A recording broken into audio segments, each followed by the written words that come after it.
오늘은 2024년도 1월 5일 금요일이 되겠습니다. 송영길 나를 조사하라 하면서 불란서에서 돌아오자마자 외치면서 다녔습니다. 나를 조사하라 하면서 검찰에 가가지고 나를 조사하라 나를 조사하라 하고 2번이나 그렇게. 검찰에는 조사할 때 소환해야 오는 것이지 자기가 가서 말이죠 정말 미칠 듯이 나를 조사하라 나를 조사하라 1인 시위도 하고 난리를 쳤지 않습니까? 그래서 이 신문에 화제가 됐지 않습니까? 이 나를 조사하라고 2번이나 그러던 송영길이가 정작 검찰 조사가 딱 들어오니까 검찰한테 완전히 조사를 불응했습니다. 우리 이런 자를 어떻게 생각해야 됩니까? 오늘 조선일보 사설자에는요 이렇게 나와 있습니다. 나를 조사하라고 하더니 검찰 조사를 다 불응한 송영길 전 대표. 요즘 이 사람 하는 행동 양식이 말이죠.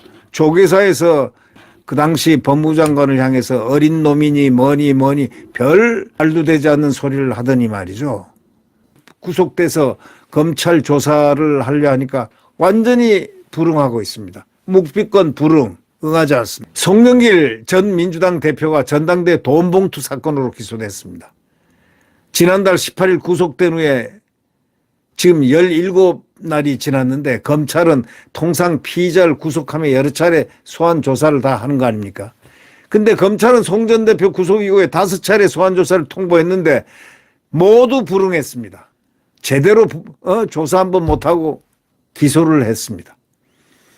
송 전 대표가 한 차례 출석이긴 하지만 묵비권을 계속 또 했습니다. 다시는 부르지 말라고 했다고 하는 겁니다. 보통의 피의자라면 상상하기 어려운 일이죠. 이 사람 뭔가 좀 이상합니다. 구속 피의자가 소환 조사를 계속 거부하면 통상 검찰은 영장을 받아 강제 구인하기 때문에 한 번은 나간 겁니다. 그런데도 송 전 대표가 조사에 불응한 것은 민주당 전 대표를 검찰이 어떻게 하겠냐 하는 이런 생각을 오만불손한 생각을 하지 않나 하는 그렇게밖에 볼 수밖에 없다는 것이 사설자의 진단입니다. 실제 검찰은 강제 구인 안 했습니다. 송 전 대표는 구속되기 전에 검찰이 부르지도 않았는데 검찰청에 2차례나 나와가지고 나를 소환해 조사하라고 외쳤던 바로 그런 희한한 사람입니다. 그런데 정작 검찰이 지난달 피의자로 소환하자 정치보복 수사다 하면서 묵비권을 행사하더니 구속된 이후에는 소환해도 아예 그냥 딱 불응했습니다. 자신을 먼저 조사하라고 검찰에 큰소리 꽝꽝 치고 말이야 해명하겠다고 난리를 쳤던 사람이 묵비권 행사하는 이유가 뭐겠습니까? 이걸 알 수 없다는 거죠. 묵비권은 자기들이 이제 피의자 권리라는 긴 있지만은 앞뒤가 잘 맞지 않는 일을 자꾸 하고 있습니다. 이 송영길은 유치감방에서도 응하지 않습니다. 이런 자가 어떻게 변호사입니까? 주사파 운동권인데 나중에 뭐 이 주사파 운동권 하고 난 다음에 이제 나중에 공부해가지고 뭐 고신 합격했는데 머리는 좋은 모양입니다. 송영길이가 들어올 때는 숫자를 많이 뽑았으니까 뭐 쉽게 들어왔겠죠. 검사에게 억울한 점 해명해봐야 실효성이 없다 이렇게 말했지만 그럼 2차례 셀프 출석은 왜 했습니까? 이 사설자는 질문하고 있습니다. 아니 검사에게 억울한 점 해명해봐야 실효성이 없다고 이렇게 말했지만 그럼 2차례 셀프 출석 자진 출석해가지고 막 그냥 왜 나를 구속 안 시키냐 하고 난리를 치고 내 검찰에서 다 얘기하겠다 이렇게 소란을 떨던 건 그 이유는 뭡니까? 송 전 대표만이 아니라고 이 사설자는 얘기합니다. 이재명 민주당 대표도 지난해 백현동 사건으로 검찰에 소환됐을 때 지지자들 앞에서 14분간 입장문을 읽고는 검찰 조사에선 사실상 묵비권을 행사했습니다. 조국도 장관 후보자 시절에 국회에서 자신의 비리와 관련한 해명 기자회견까지 하더니 정작 검찰 조사에서는 묵비권 행사했습니다.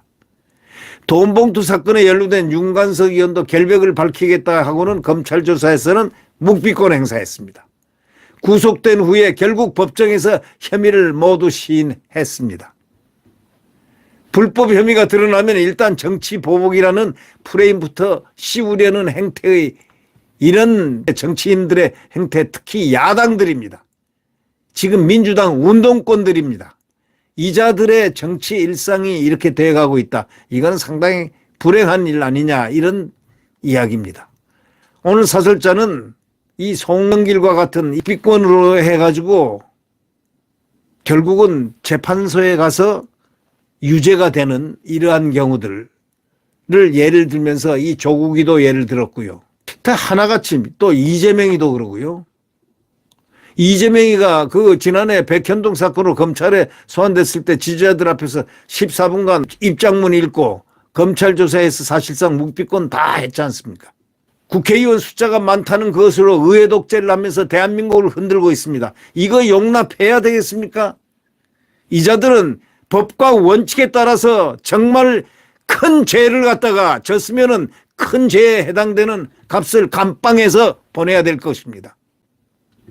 큰 죄의 값에 재판 결과에 따라서 죄가 없으면 풀려날 것이고 죄가 있으면 감방에서 평생을 있든지 1년을 있든지 하루를 있든지 있으면서 반성할 수 있는 시간이 있어야 될 거 아니냐 이거예요. 이자들은 왜 이렇게 법원에서 검찰에서 큰 소리 치고 난리를 치고 있습니까? 이유가 뭐였습니까?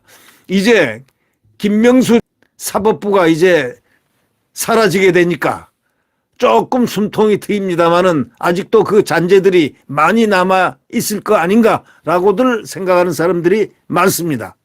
소위 우리법연구회, 국제인권법연구회, 김명수가 만드는 사람들이 지금 대법관도 있고 뭣도 있고 뭐 법원장도 있고 뭐 이런 얘기들이 많이 들리는데 이렇다면은 사법부에 대혁신이 일어나야 되지 않겠느냐 이런 얘기가 되겠습니다.